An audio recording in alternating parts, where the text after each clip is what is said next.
Ketemu lagi dengan Om Begawan. Ujuk-ujuk ini. Ujuk-ujuk itu di medsos itu banyak tersebar. Potongan-potongan gambar atau bahasa teknologinya itu screenshots. Bila Pak Ahmad Ali itu mengusulkan pasangan duet Gibran Jokowi buat kontestasi 2029. Gibran calon presiden, Pak Jokowi calon wakil presiden. Ini enggak ngerti yang miwiti ini sopo ini. Ini ide. Tapi saya dengar dulu ada pernyataan itu dari Rocky Gerung itu. Nah, mungkin idenya dari Rocky Gerung, siapa tahu. Intinya di medsos kemarin itu banyak beredar dan Om Begawan langsung pastikan itu kabar sing ngawur. Ada banyak alasan nek model informasi begitu memang sengaja diproduksi. Mau ngisi berita politik, ben rame, yang saat ini landai-landai saja, ben nutupi kasus-kasus yang sekarang lagi viral. Ya tentunya yang menyerang Jokowi dan keluarganya. Lo editan palsu kayak gitu loh. Bukan dibuat orang iseng, duduk gawean orang gak duwe karep. Atau sekedar mainan belajar editing, enggak. Ini ada berbagai tujuan yang mau ditangkap dengan viralnya meme itu. Kalau dilihat dari gambarnya loh itu jelas editan, bukan berasal dari screenshot atau tangkapan layar berita media, enggak. Dan cara editnya pun tuh kuasa. Bukan berarti sing ngotak-atik gak nguasai desain, enggak. Ya kayak ngotak-atik Corel atau Photoshop, enggak. Lah si pembuat editan Gibran Jokowi 2029 itu ya dibikin lebih bagus atau kayak aslinya. Ya bisa sebenarnya, namun dia sadar, nek mendekati sempurna, resiko bisa dipidanakan. Soalnya membuat hoax, berita palsu, berita bohong. Nah kalau pakai AI atau ChatGPT, hasilnya bisa lebih bagus malahan. Ditambah dari aspek jenis front, model settingan berita itu tampilannya itu memang diarahkan alias terkesan berita resmi dari detik.com. Loh, atas tersebarnya informasi ini PSI langsung ngebantah. Lu biasa biasa itu dia harus pasang badan. Ditambah di potongan tadi itu tertulis kalau ketua harian PSI mengusulkan ke relawan agar ngusung Gibran Jokowi 2029. Ini tarungnya karo sapa? Kalau Pak Prabowo pasti. Lo membaca begini saja itu nambah ra percaya sing gawe-gawe kuwi ora nganggo mikir. Memang Pak Mat Ali ndak mudeng aturan apa? Undang-undang yang berlaku di negara kita tentang siapa yang sah yang bisa mendaftar capres dan cawapres. Nantilah tak bahas kalau masalah itu. Sekarang kita ngomongin aja apa sih yang dicari? Yang pengen diperoleh yang diharapkan dari viralnya gambar itu. Apa yang tersebar di berbagai platform medsosnya itu bagi orang awam sing wong ora mudengan lu bakal menilai editan itu dibikin hatersnya Jokowi sama hatersnya PSI. Lo kok ke situ kesimpulannya? Oh iya mesti. Wah, ini mesti ini. Ini musuh-musuh Jokowi sama PSI yang gawe biar jadi semacam adu domba. Nanti dia bilang, wah ini mesti orang yang sakit hati. Yang benci Jokowi. Kok ke situ kesimpulannya? Ya mereka bisa dipakai buat menjatuhkan Jokowi dan Gibran. Nah, itu lah bagi netizen plus 62 yang nggak ngerti politik. Pertanyaan pentingnya, apa ada gitu haters yang memungkinkan ngedit-edit ramutu begituan? Ya, yang sudah pasti salah. Nek beneran ada, tak pastikan dia orang yang mau ubyang-ubyung ngalor ngidul. Dia belas gak ngerti politik, apalagi undang-undang pemilu. Justru dari sudut pandang Om Begawan, ini dibikin oleh kubu mereka sendiri. Ini saya nggak nuduh loh. Ini menganalisa aja ini. Cara-cara berpolitik kayak gini ini mengadu domba. Lempar batu sembunyi tangan dan sebagainya. Ya itu memang mau kasih beban, memberatkan jika Gibran sama Jokowi seolah-olah dicitrakan buruk. Ya mesti tujuannya gitu. Nah ya siapa yang mau mencitrakan buruk Jokowi sama Gibran? Masa relawannya Jokowi, masa PSI, kan enggak. Pasti tuduhannya ke lawan-lawan Jokowi sama Gibran. Nanti begawan. Lah kubu mereka itu ya bisa kader atau simpatisan partai, bisa relawan, bisa konten kreator, bisa YouTuber, bisa pendukung biasa. Banyak kemungkinan siapa yang bikin.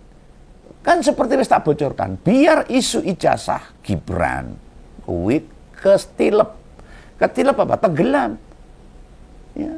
Media harus selalu digerojok berita-berita apapun. Intinya orang ben rasepi itu. Salah satunya ya berita ini mencalonkan Gibran sebagai capres dan Jokowi sebagai cawapres. Anak karo bapak. Saya ingat ini kata-katanya Rocky Gerung itu. Lihat itu Rocky Gerung. Cari itu Rocky Gerung. Pak, Rocky Gerung bisa mengatakan seperti itu loh. Besok itu bisa-bisa itu Gibran sama Jokowi mencalonkan presiden dan wakil presiden. Makanya yang beginian tiba-tiba iso viral dengan kualitas editingnya ya ampun. Orang mengangkat rambutnya. Masih secara kualitas itu jelek. Nah, tapi kenapa jadi viral? Ini editor ngompol, ngedit enggak kayak gitu. Oh. Apalagi thumbnailnya kayak itu, welek itu. Pengawan aja rodok piye. Padahal hanya di thumbnail. Ada judul aja lah. Di sini bisa disimpulkan atau setidaknya kita mudeng. Ada yang menaikkan isu ini untuk ngisi pemberitaan. Ya, ngeramen-ngerameni medsos aja lah. Bahkan sekelas Detik turut mengklarifikasi kalau pemberitaan itu tidak benar. Kabar sing genah palsu. Kok ya mumbul dhuwur. Loh, kalau tidak dikapitalisasi, tidak nyebar kemana-mana harusnya. Sebenarnya itu kan harusnya, ya kayak Rocky Gerung gitu loh. Ya meramalkan aja, tapi tidak menetapkan. Bisa itu nanti kan begitu. Kalau ini seolah-olah sudah ditetapkan, dijadikan thumbnail dan bisa dibaca oleh masyarakat banyak. Loh, gimana nalarnya? Anak sama bapak jadi sepasang. Satu paket buat ikut kontestasi. Kalau Bang Rocky itu ya cuma guyon sebenarnya. Dulu sebelum Pilpres kan juga ada wacana Prabowo Jokowi 2024. Salah satunya didorong sama kepala KSP ya saat ini Kodori yang diusung Pak Kodori saja itu, yang dia sekarang jadi KSP itu aja mudah patah. Layu sebelum berkembang. Dan cuma diketawain sama orang-orang. Baik pendukung Jokowi, nggak pendukung Prabowo. Nggak cocok loh. Pada nolak mayoritas itu. Masuk jadi dari presiden, jadi wakil presiden. Itu ngawur ya, itulah. Karakter-karakter orang yang pengen jabatannya makin tinggi ya gitu. Yang sekarang jadi presiden dan wapres di internal Gerindra. Orang dekat presiden. Yo sama orang srek. Apalagi ada permintaan ketua harian PSI yang baru. Dorong relawan ngusulkan Gibran Jokowi. Wah, lebih ranggenan nih.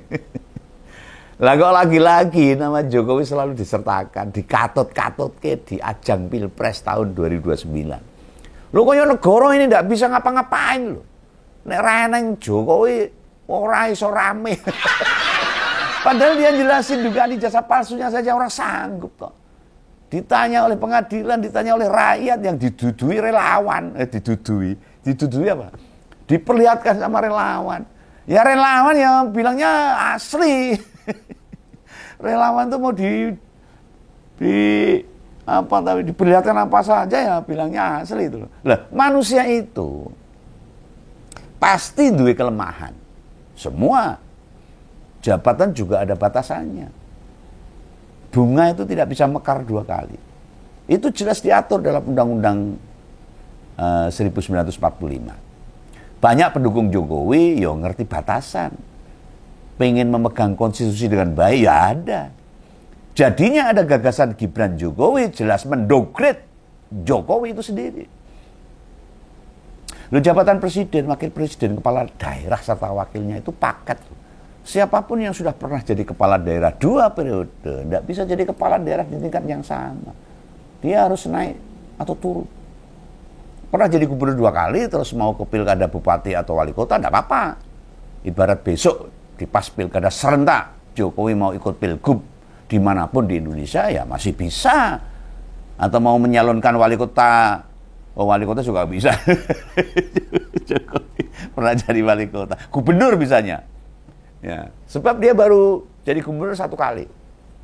Mau sanyuk tuh, hanya 6 bulan kalau nggak salah. Nah, sedangkan habis jadi kepala daerah, misalnya bupati atau wali kota, daftar sebagai wabub atau wawali, ya tidak boleh. Begitupun gubernur dan presiden, berampung menjabat 2 periode, tidak bisa jadi cawagup atau cawapres. Beda dengan wapres, wabub, wabub, wawali, boleh nyalon kepala daerah. Meski masa jabatan wakil genap 2 periode atau 10 tahun. Penjelasan ini buat memastikan. Nek ada yang memviralkan Gibran Jokowi 2029, jelas bukan dari seberang orang. Nah, ya wajar dong pegawai bilang gitu. Lah wong kita ini ndak respect, ndak dukung bicara kandidat. Orang ngomongin kandidat sekarang itu, apalagi calon-calon 2029, urung dikakas sama kita-kita ini. Yang sekarang fokus kita-kita ini bagaimana masyarakat disejahterakan itu toh. Aku lebih tertarik ke isu krusial maupun substansial aja. Ini begawan. Lah, individu bisa siapa saja loh. Tanpa sebab apapun kemudian tiba-tiba meme atau screenshot recehan kayak gitu bisa nongol. Kita lihat banyak di aplikasi itu atau medsos, nek ngeliat loh, atau ada hal-hal yang di luar nalar beginian ini. Jian plek ketiplek, aku tadi kelingan. Saat Demokrat yang ndak ngapa-ngapain, mak jedier, tiba-tiba muncul KLB Demokrat. Ya 11-12 dengan yang beginian ini. Nah nanti makin ke sana durasi postingan sejenis bakal meningkat ini. Jenis kabar yang muncul itu banyak yang nggak masuk akal. Orang nalar banyak bermunculan. Nah yang kudu disiapkan. Kita tidak perlu tegang, tidak perlu khawatir atau gimana-gimana. Tidak perlu reaktif atau mencak-mencak itu. Main sampai repost atau kita posting juga membalas postingan. Wah nambah sesuatu yang nggak jelas nanti. Loh, rame dibicarakan orang sepanjang postingan atau status begituan terlihat lagi. Jarkan saja, diapakan saja. Yang bikin nambah mumbul, ya kitanya juga ikutan posting masalahnya. Nyebar, turut mengomentari juga, akhirnya meledos. Kalau nemu yang begituan, didiemin aja. Ini pesan dari Om Kawan. Jangan dikomentari, diteruskan apalagi di screenshot. Malah juga di medsos. Loh, mas kita sambil bilang, itu postingan nggak bener. Akhirnya ya tambah tinggi nyebarnya. Makin banyak dibicarakan orang. Loh, ini sebagai jaga-jaga loh. Memesan ke ngompol semua yang sering menyimak Om Begawan ini. Di perkara politik. Apapun bisa dipolitisasi loh. Dibikin meningkat tensinya. Bisa. Postingan-postingan macam begitu itu. Dalam istilah militer, sebutannya itu kontra intelijen.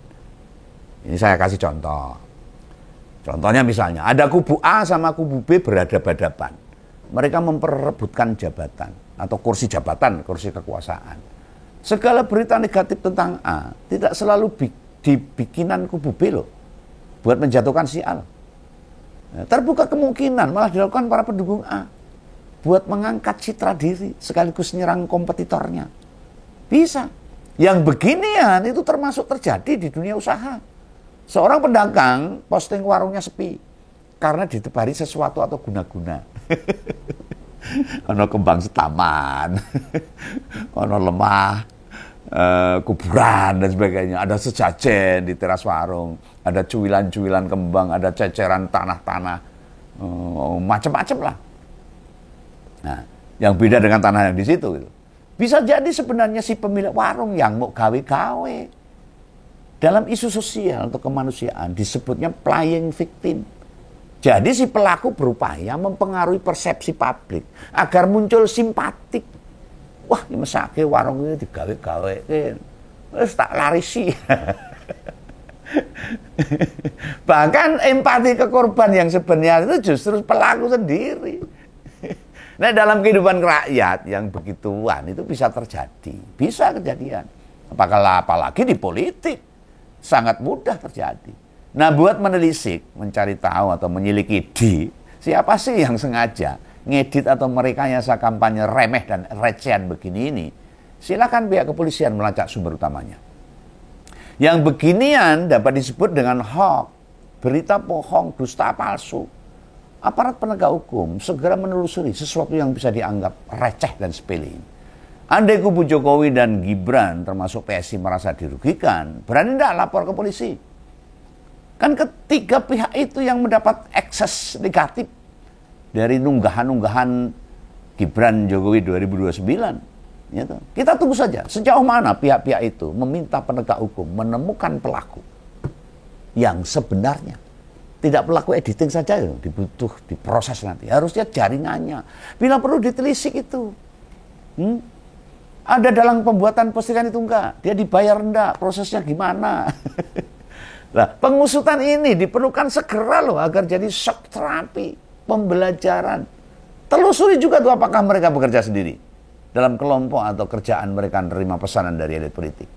Nek bener ada elit politik yang memainkan isu itu, nah, isu ini yang saya maksud harus diproses hukum. Soalnya gini, Pilpres masih 4 tahun lagi loh, masih lama. Masa modelan begini sudah muncul sekarang. Dinalar aja tidak masuk akal. Apa coba maksudnya ini?